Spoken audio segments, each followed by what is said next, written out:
le raconte, ça commence à devenir gênant, mais c'est vrai que j'ai raté l'IDEC, qui est devenu la FEMIS maintenant, 2 fois, et que ça m'avait beaucoup affecté quand j'avais 18, 21 ans, parce que j'avais l'impression que je ne pouvais pas faire de cinéma si je ne rentrais pas dans cette école. Donc il y avait vraiment quelque chose d'assez dramatique pour moi. Et c'est vrai que le fait que je puisse, alors d'une part j'ai été à Censier, à Paris 3, puis à Paris 8, et donc j'ai fait des études de cinéma en France, mais le fait que je puisse partir à New York, j'ai fait une école de cinéma ensuite quand j'avais entre 23 et 25 ans, je suis parti à New York faire NYU, New York University, et disons que toute la partie française à l'université, c'était très théorique, c'était des analyses de films, de l'histoire du cinéma. Et quand j'étais à New York, j'ai fait des courts-métrages, j'ai fait des films. Et donc ça a été vraiment très différent, l'apprentissage new-yorkais. Donc c'est vrai que j'ai l'impression d'avoir une espèce de double culture, où à la fois il y a eu vraiment le début de mes études qui était en France. J'ai fait Hippocagne-Cagne avant de faire la fac. Il y avait quelque chose comme ça, un apprentissage très français, et puis ensuite il y a eu un apprentissage avec une autre culture, une culture américaine, et c'est vrai que moi à cette époque-là, j'étais finalement pas très fan du cinéma français des années 80. Il y avait des gens comme Carax que j'aimais bien. C'était un peu l'époque où il y avait Carax, Besson et Benex, qui étaient les 3 jeunes réalisateurs français des années 80. J'étais plus sensible au cinéma d'ailleurs, pas que américain, mais le cinéma italien. J'étais vraiment un fan du cinéma italien. Plein de réalisateurs américains, Woody Allen, Scorsese, plein de gens, Jarmusch. Et puis il y avait des gens comme Wenders, il y avait des gens comme Tanner, des gens en Europe, disons, qui faisaient du cinéma différent. Et donc moi j'aimais tout ça, et c'est vrai que j'aimais beaucoup le cinéma japonais. Kurosawa par exemple, c'est quelqu'un vraiment qui m'a beaucoup marqué. Et je remarquais, en tout cas quand on me demandait quels étaient mes films préférés, c'était jamais des films français en fait. Ça l'est devenu plus tard en fait. Quand je suis parti aux États-Unis, finalement je me sentais assez à l'aise dans cette école à New York, parce que je voyais à quel point des gens comme Schatzberg, des gens comme Forman, c'était des gens, même s'ils n'étaient pas forcément américains à la base, il y avait une espèce de culture américaine qui, moi, me plaisait. Je suis revenu après 2 ans à New York avec une autre façon de faire des films en tête. C'est-à-dire que je pense que vraiment sur l'écriture du scénario et sur la direction d'acteurs, c'était très clair, où je ne dirige pas les acteurs de la même façon, et où ouais, j'avais acquis une autre culture vraiment que par rapport aux gens qui ont fait des études en France, ou les gens qui avaient fait l'IDEC à l'époque. Je vois à quel point finalement on n'a jamais fait les mêmes films, peut-être pour cette raison, quoi.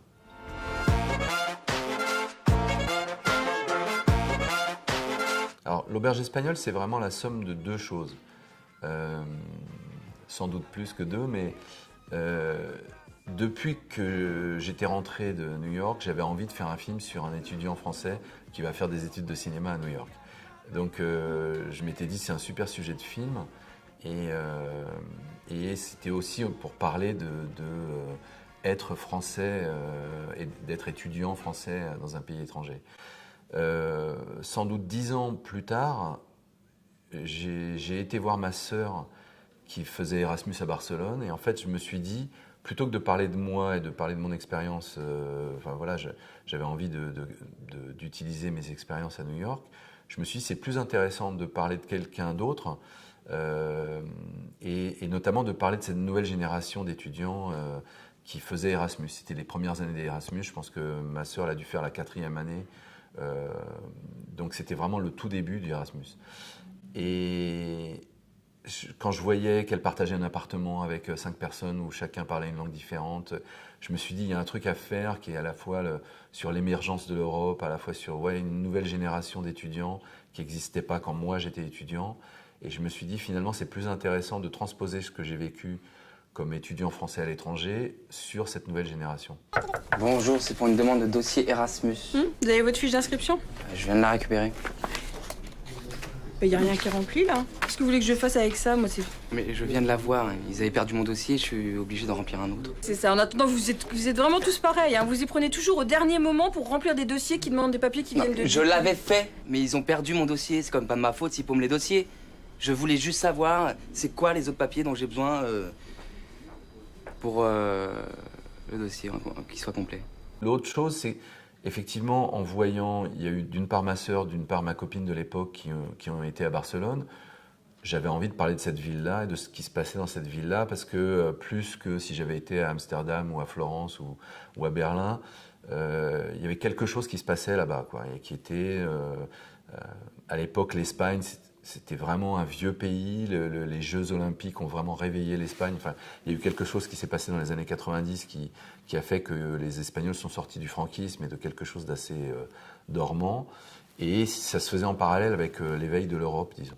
Quand on fabrique une fiction, on part de choses personnelles, mais ce qui est intéressant, c'est la transposition. Et justement, la fiction, c'est d'inventer des histoires, et d'inventer des histoires qui n'existent pas, mais qui sont nourries de réalité. Donc la réalité, ça peut être la documentation que moi j'ai fait en regardant des récits d'étudiants, en regardant, à l'époque, il y avait des blogs sur Internet d'étudiants Erasmus, et donc les histoires de frigidaires, de téléphones qui partageaient, etc. C'était des choses que j'avais lues dans des blogs. Et puis, le personnage, c'était quelque chose que j'ai fait aussi pour que ça aille à Romain Duris.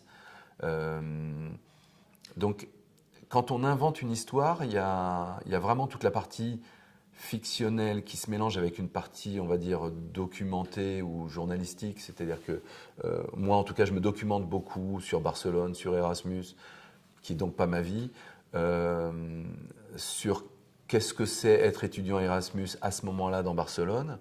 Donc j'invente une histoire vraiment comme un journaliste pourrait utiliser des informations sur cette population-là. Je le mélange à mes souvenirs personnels sur le fait que ma mère et ma copine de l'époque sont venues m'accompagner à l'aéroport et que c'était débile comme situation, donc je raconte ça. Bon ben... Elle est triste, hein? Ouais, oui. Moi aussi, je suis triste, tu sais. C'est sûr que c'est bien pour toi de partir. Ça va pas, maman, là, qu'est-ce que tu me fais? C'est pas des idées de ton père qui... Non, c'est pas les idées à mon père. J'ai décidé de partir. Mon avion part dans 5 minutes, là. J'ai pas envie de parler de ça maintenant. Moi aussi, je suis triste, figure-toi. Tout le monde est triste. On dirait pas. Votre attention, s'il vous plaît. Les derniers passagers du vol Air France 237 à destination de Barcelone sont priés de se présenter dans le hall C.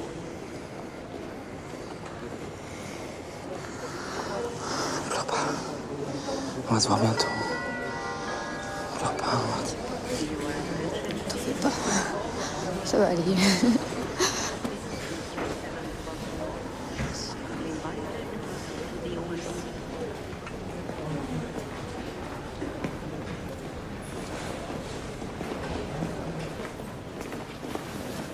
Xavier, t'es sûr de ce que tu fais? Ta gueule, moi. Que le jour où je suis parti de New York, il y a eu une fête organisée par mes copains de New York et que je suis parti dans les rues de New York et que c'était super émouvant de quitter cette ville parce que je savais que je n'allais pas y revenir avant longtemps. Excusez-moi. Excuse me, but I have to go back now at home. Yes, I have to be at the airport at 8 and I haven't finished packing my stuff. I'm sorry. But, we have a little goodbye present for you. Wow, that's great. Everybody, right? Muchas gracias. Muchas gracias. Au revoir. Ciao. Come to Paris, yeah. Practica l'espagnol. Sí. Hasta luego. Ciao. Ciao. Bon voyage. Bye, Lars. Ciao. Ciao. Arrivederci. Come to Roma. Yes. Come to Paris. Yeah. Ciao. Allez, ciao. casse-toi. Bye, Wendy. What's happening, Wendy? I don't know. Well, you're the first one to go, and we're all gonna leave, and I... It's strange. Go on, go. Ça va, Wendy. Donc voilà, il y a un mélange entre des choses inventées, des choses documentées et des choses à moi. La fiction, c'est justement ça, c'est quelque chose qui doit être réel pour moi, enfin s'accrocher à une réalité, et une réalité à la fois sociologique ou journalistique, et une réalité émotionnelle, c'est-à-dire le fait que je fasse appel à des choses personnelles, c'est pour que des sensations que j'ai vécues, je peux les transposer à d'autres gens, et pour un personnage qui n'est pas moi. Et donc, je sais qu'on nous a souvent demandé, à Romain Duris ou à moi, est-ce que c'est vous? Et lui, il dit non, moi je dis non. C'est-à-dire que ce Xavier, c'est pas du tout moi. Par contre, oui, il y a beaucoup de choses empruntées à moi. L'Auberge espagnole, c'est un film, ça a été écrit en 3 semaines. Ensuite, j'ai été faire le casting à travers l'Europe. J'ai été à Rome, à Berlin, au Danemark, en Italie, en Espagne. À chaque fois, il y avait un directeur de casting à qui on demandait, voilà, j'aimerais bien trouver les jeunes qui ont 20 ans, qui ne sont pas connus et qui sont intéressants. Et donc, du coup, chaque directeur de casting faisait une sélection. C'est vrai que ce casting, il était très particulier parce qu'au lieu... Quand je dis que j'ai écrit 3 semaines, j'ai écrit une espèce de base de travail qui était beaucoup axé sur Xavier. Et ensuite, les autres personnages, je les ai écrits après avoir fait ce casting à travers l'Europe. Donc du coup, je revenais d'Angleterre où je me suis dit, ah, Kelly Reilly, elle est super, Kevin Bishop, il est super, et je me suis dit, ah, tiens, ils vont être frères et sœurs, et Kevin Bishop, il m'avait dit qu'il faisait chier tout le monde parce qu'il était bavard, bah, il va être bavard, il va faire chier tout le monde. Et ça m'évitait, disons, d'écrire un personnage d'anglais, un personnage d'italien, en me disant, je pars d'un cliché, voilà, l'italien qui va être dragueur, ou qui va être... je me suis dit, je ne vais pas faire ça, et donc je suis parti des acteurs. Donc c'est vrai que le casting de l'Auberge espagnole, il est vraiment particulier parce que je trouve des acteurs et j'invente des personnages pour ces acteurs. Italian, Tobias is German, Lars is Danish, one is English, and Soledad is Espanol. She is the only one from here. From? Tarragona. La dernière phrase de l'Auberge espagnole, c'est « tout a commencé là ». Et en fait, les gens étaient frustrés, c'est-à-dire qu'ils voulaient voir qu'est-ce qui se passe après, quoi. C'est-à-dire que puisque tout commence après, ils voulaient voir comment ça continue. Et pendant 2 ans, j'ai dit non, il n'y aura pas de suite. Et puis, la 3e année, je me suis retrouvé en Russie à justement montrer l'Auberge espagnole. Et puis, il y avait une espèce de rétrospective, enfin, il y avait plusieurs films qui étaient montrés à Saint-Pétersbourg. D'une part, j'ai adoré la ville. Je me suis dit, j'adorerais trouver une excuse pour tourner dans cette ville. Et puis j'ai eu l'idée d'une suite, en fait. Et donc du coup, l'idée de la suite est vraiment née à Saint-Pétersbourg. C'est un peu une ville de mariage, vous voyez des mariages partout, et je me suis dit, tiens, ce serait marrant qu'il y ait un mariage. Puis assez rapidement, j'ai pensé à William, qui épouse une Russe, et je me suis dit, ça serait la bonne occasion qu'il invite tout le monde. Et celui que tout le monde détestait, ben, c'est drôle qu'il invite finalement tous les gens de l'auberge.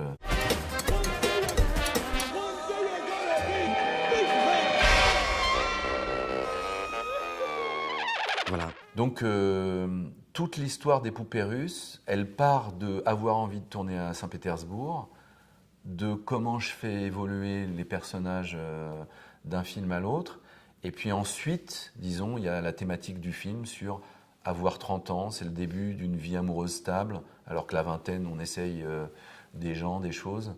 Et c'est le début d'une vie professionnelle aussi. Donc du coup, j'axe, disons, les poupées russes sur le début d'une vie professionnelle, avec lui qui voit comment c'est difficile d'être romancier au quotidien, et puis le début d'une vie amoureuse stable, puisque avant il est sorti avec plein de filles, mais il n'arrivait pas à se fixer sur une. Donc ensuite, le thème du film, ça devient ça. Et les poupées russes, la thématique, c'est arriver à chercher la bonne personne et pas être sûr s'il est amoureux effectivement du personnage de Kelly Reilly. Donc voilà, ensuite il y a l'histoire qui se construit. Et ensuite, à la fin des poupées russes, quand on est en train de tourner la fin, je leur dis, ce serait intéressant de faire un 3e film. Et je leur dis, ça ne serait intéressant que si c'est dans 10 ans. C'est New York, ça? Ah oui? Ah ouais? Je suis là depuis 2 mois. T'as reçu mon idée de titre? Oui, alors attends, pourquoi tu veux appeler ça casse-tête chinois? Bah tu sais, en ce moment, je fais le bilan et... Bon, avant, je trouvais que ma vie, c'était pas simple. Et là, maintenant, à New York, je me rends compte, bah, ma vie avant, c'était super simple.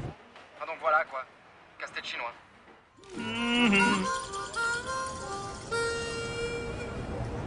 C'est toujours l'association entre le désir d'une histoire et un lieu. C'est-à-dire qu'il y a le désir de filmer Saint-Pétersbourg, le désir de filmer New York, et la concordance, disons, entre les deux. C'est-à-dire que quand j'écris Casse-tête chinois, il y a un moment, quand j'écris, je me dis que Xavier, il faut qu'il soit comme New York, il faut qu'il soit comme Manhattan. Et que du coup, son côté bordélique, ben, c'est le côté bordélique de New York. Et beaucoup, l'énergie ou le moteur de ces 3 films, c'est de rapprocher une personnalité avec des lieux, en fait. Donc, en tout cas, pour reprendre ce que je disais au début, c'était pas volontaire au départ, c'est-à-dire que je voulais pas du tout faire 3 films au départ. Ça s'est fait au fur et à mesure, en essayant de créer une logique d'un film à l'autre. Et le but, au bout du compte, c'était de se dire, voilà, c'est une trilogie, et ça parle de 25 ans, 30 ans, 40 ans. et d'essayer de tirer des conclusions sur qu'est-ce que c'est cet âge-là, quoi. Et c'est ce que je disais à Romain, j'ai 12 ans de plus que lui et ça me permettait d'avoir 12 ans de recul par rapport à cet âge-là. C'est-à-dire que quand je fais casse-tête chinois, je dois avoir 50 ans ça me permet de parler de qu'est-ce que ça a été d'avoir 40 ans. Et c'est vrai que 40 ans, j'avais 2 enfants, je me suis séparé, donc ça c'est quelque chose qui est lié à ma vie. Par contre, je ne vivais pas à New York, donc ça aussi c'est loin de ma vie. Ma femme n'était pas anglaise, donc il n'y a pas tout. Donc là encore, il y avait à la fois des choses proches de ma vie et des choses qui étaient très éloignées, quoi. Xavier, I want to leave Paris. I want to live in New York. And I'm taking the children. Quoi? Non mais ça va pas? T'as pété les plombs là? À New York? Le personnage de Xavier, effectivement, d'une part, il y a cette situation familiale qui crée quelque chose, et c'est quelqu'un qui correspond à cette génération, ce qu'on a souvent appelé ça les adolescents. C'est des gens qui ont une adolescence longue, c'est-à-dire qu'à 30 ans, ils sont encore un peu ados, quoi, et qu'il y a un truc qui, à mon avis, dans les générations des gens qui naissaient dans les années 40-50, ils devenaient adultes très, très tôt, quoi. Là, c'est un peu le contraire. Et du coup, il y a des choix qui ne se font pas, il y a une espèce de sensation à la fois de liberté, à la fois justement d'hésitation. Donc j'ai essayé de parler de ça, en fait. Et ça ne se traduit pas de la même façon chez les garçons et chez les filles. Après, il y a aussi... je dirais, il y a 3 femmes fortes, c'est un peu ce qui est dit d'ailleurs à la fin de Casse-tête chinois. Audrey Tautou, Kelly Reilly et Cécile de France. C'est 3 femmes fortes avec 3 sexualités différentes. Et où le personnage de Xavier, c'est à la fois, c'est ce que vous disiez, c'est à la fois il est introverti, il y a cette voix off où ça permet de voir qu'est-ce qui se passe à l'intérieur de sa tête, et c'est quelqu'un de très tourné vers les autres. Donc c'est vrai que c'est assez antinomique le fait qu'il soit très tourné vers les autres, qu'il aime bien voyager, il aime bien découvrir d'autres cultures, et en même temps il a une intériorité assez forte finalement. Donc c'était ça qui était intéressant dans le personnage, c'était d'opposer un extérieur fort et un intérieur fort, quoi. Je pense que c'est un garçon qui a une vraie masculinité affirmée, mais qui aime bien les femmes qui le remettent en question, en fait. Donc Isabelle, c'est vraiment lié à la sexualité, où c'est très troublant pour lui qu'ils n'aient pas la même sexualité. À la fin, elle devient un pote, enfin, ça devient vraiment, parce que voilà, elle sort avec des filles, donc ils peuvent parler de filles entre eux, etc.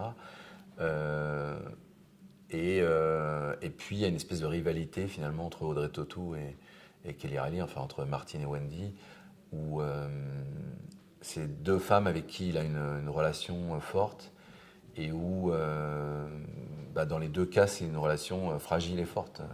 Martine, on voit bien qu'il la lâche dans l'auberge espagnole, et là vraiment j'ai copié ce qui se passait beaucoup dans les couples Erasmus. C'est-à-dire que le fait de partir à l'étranger, forcément, ça fait vivre des choses, et que quand on a 20 ans, c'est difficile de résister. Et puis après, effectivement, quand on a 40 ans, les choses sont un peu différentes, et l'amour, elle est vécue différemment. Les 3 films sont sur comment devenir adulte, finalement. Et à 40 ans, enfin, il devient adulte, parce qu'effectivement, il y a cette confrontation avec son père, et où il se permet de ne pas être comme son père. Et effectivement, comme vous dites,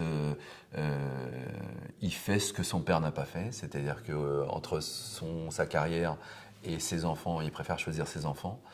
Et il se dit, en tout cas, il ne choisit pas l'un ou l'autre, il choisit les deux. Il se dit, voilà, je vais faire ma carrière, mais je reste proche de mes enfants.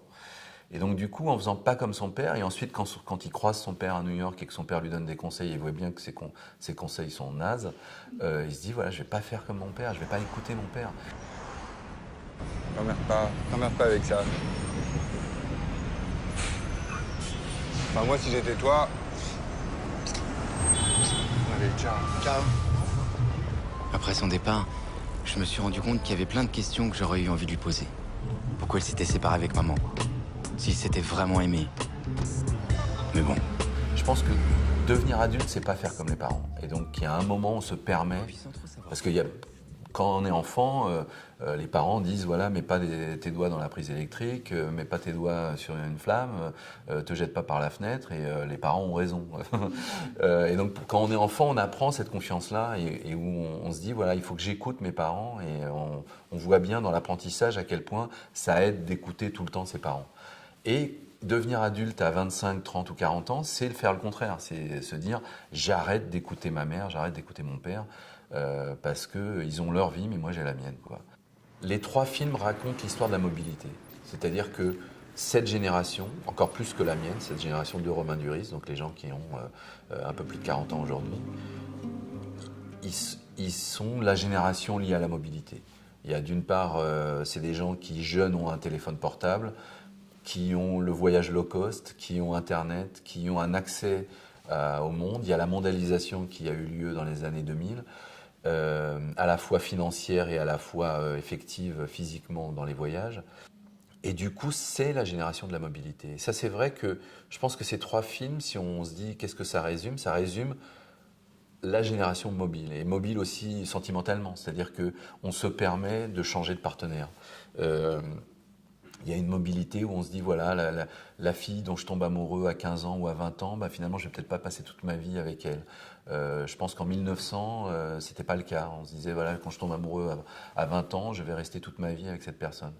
Donc, je pense que ça, c'est vraiment une lecture, finalement, après coup, assez importante, parce que ces 3 films racontent beaucoup ça. Et donc, le fait d'avoir voulu parler de la formation de l'Europe dans le premier film, d'être un peu aux frontières de l'Europe dans le deuxième film, et d'être vraiment sur la mondialisation et sur une extrapolation de l'Europe dans le troisième film, ça raconte ça aussi. Ça raconte comment ce monde est en mouvement et ce monde bouge, quoi.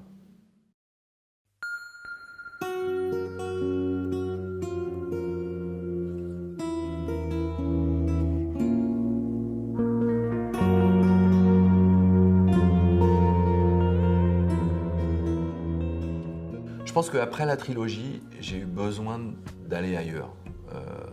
Et pas justement qu'avec des voyages.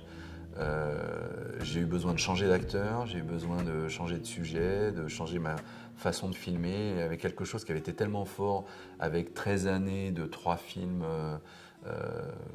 qui ont été finalement assez forts, quoi. Ils sont très marquants dans ma carrière.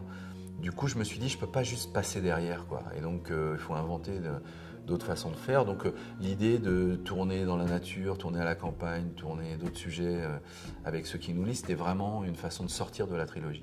Et la rencontre avec Pio Marmaille, la rencontre avec Anna Girardot ou avec François Civil, c'était aussi une espèce de réveil en me disant, voilà, je fais appel à une nouvelle génération d'acteurs, j'essaye des nouvelles choses, donc ça a été vraiment important dans le processus de création de ceux qui nous lisent. Il y a beaucoup de similitudes finalement entre la trilogie et Ce qui nous lit. Ce qui nous lit, c'est finalement un film qui rassemble la trilogie. C'est-à-dire qu'on les voit enfants, on les voit un peu à 20 ans et on les voit à 30 ans. Et du coup, c'est dans le même film, quoi. C'est, au lieu que ce soit dans 3 films, c'est dans le même film. Donc il y a le côté comme ça, destin avec des époques différentes. Et en relation avec le travail du vin. Parce que le vin, ça met directement dans la thématique du temps qui passe, le fait que le vin, c'est le seul produit qui vieillisse bien. Et donc, du coup, il y a le côté, à la fois, on est sur la fraîcheur du fruit, je dirais, au moment des vendanges, on est vraiment sur quelque chose d'assez dans l'instant, quoi. Et puis, c'est pour que tout ça vieillisse, quoi, et tout ça se sédimente et fermente. Donc, ouais, il y a beaucoup de relations entre Ce qui nous lie et la trilogie. Mais, oui, encore une fois, avec d'autres acteurs. Et c'est vrai que pour la construction des personnages, je suis beaucoup parti des 3, c'est-à-dire là où m'amenaient les 3. Et là vraiment, alors, le casting, je pars de Pio Marmaille. Au moment où je fais 10%, je travaille avec François Civil, je me suis dit, ça serait le frère idéal de Pio. Je fais un essai avec eux, je vois que c'est encore mieux que ce que j'imaginais, c'est-à-dire qu'ils ont une espèce de complicité de rapport qu'ils ont encore aujourd'hui d'ailleurs, c'est incroyable, quoi, la complicité qu'ils peuvent avoir tous les deux. Et ça a été compliqué. Là, par contre, on a vu beaucoup d'actrices pour voir qui était la fille qui correspondait la sœur idéale. Et puis Anna Girardot, c'était la seule qui était, je dirais, au niveau des deux, quoi. Parce que c'était compliqué d'arriver à trouver un personnage féminin, très féminin, qui soit aussi forte que ces deux gars très masculins. Et donc cette fratrie, elle fonctionne comme ça, où c'est un peu la personne différente qui fait fonctionner les deux garçons et où chacun a des fragilités assez différentes en fait. C'est dingue, c'est ta première cuvée en fait là. Ouais. Moi j'en serai le sous-tirage là. Ouais, faut mettre en bouteille ça. Non. Non, je veux pas lancer sous tirage. J'ai pas envie de mettre en bouteille maintenant. Mais pourquoi? T'es sûr? Oui, je suis sûre, Jérémy. Ça va, c'est mon vin. Je sais ce que je veux faire avec mon vin, non? Il y a un moment donné, ça va, j'ai pas besoin d'avoir toujours 12 mecs autour de moi pour me dire ce que je dois faire. Vous êtes là à me regarder avec vos grosses couilles. C'est bon, j'ai mes idées, j'ai mon goût.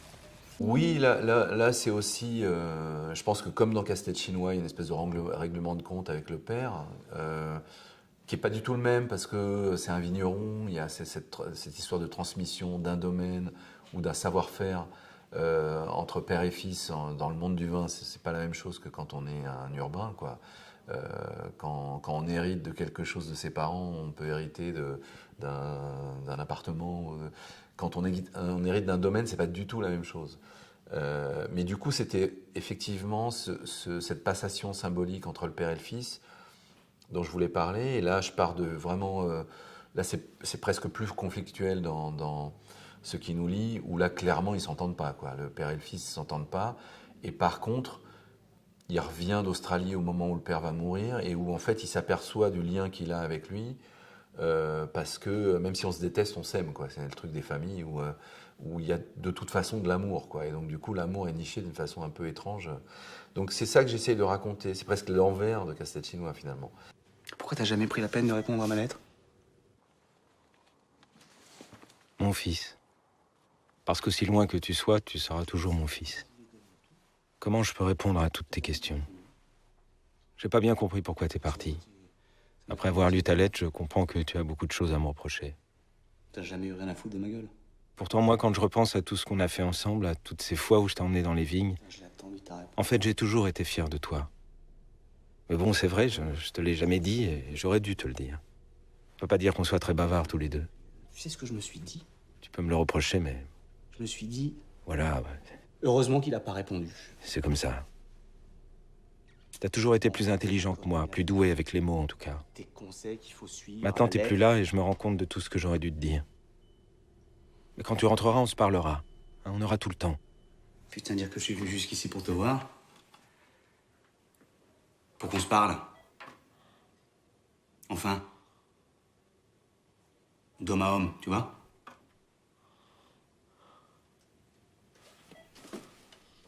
Papa. Ça va?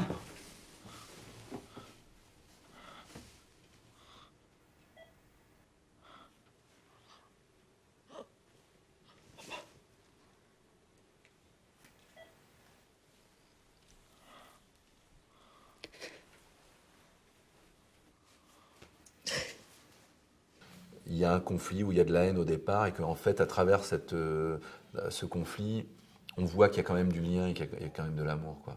Donc, je pense que le personnage de Pio Marmaille comprend ça et que finalement, lui, il se permet de devenir adulte parce qu'il a apaisé sa haine, en fait, parce qu'il a apaisé son conflit avec son père. Donc, et quand il repart en Australie, ben voilà, il se permet de vivre une nouvelle vie ou de vivre sa vie adulte. Parce qu'il a réglé ses comptes avec son enfance, quoi. C'est une thématique qui nous intéresse, de savoir comment les empreintes de l'enfance, on les garde en étant adulte et que finalement ça fabrique notre façon d'être un adulte. Et là aussi, je dirais, c'est comme dans la trilogie, c'est l'histoire de gens qui deviennent adultes. C'est-à-dire que ils sont enfants, ils ont 20 ans, et puis à un moment, ils deviennent adultes. Et c'est vrai que l'année dont on parle, quand on part des vendanges et qu'on va jusqu'aux vendanges d'après, les trois vont devenir adultes, mais les trois d'une façon différente. Donc c'était ça qui était intéressant dans ce film-là, c'était effectivement de voir comment ils deviennent adultes en se confrontant à des choses de l'enfance dont il faut se débarrasser.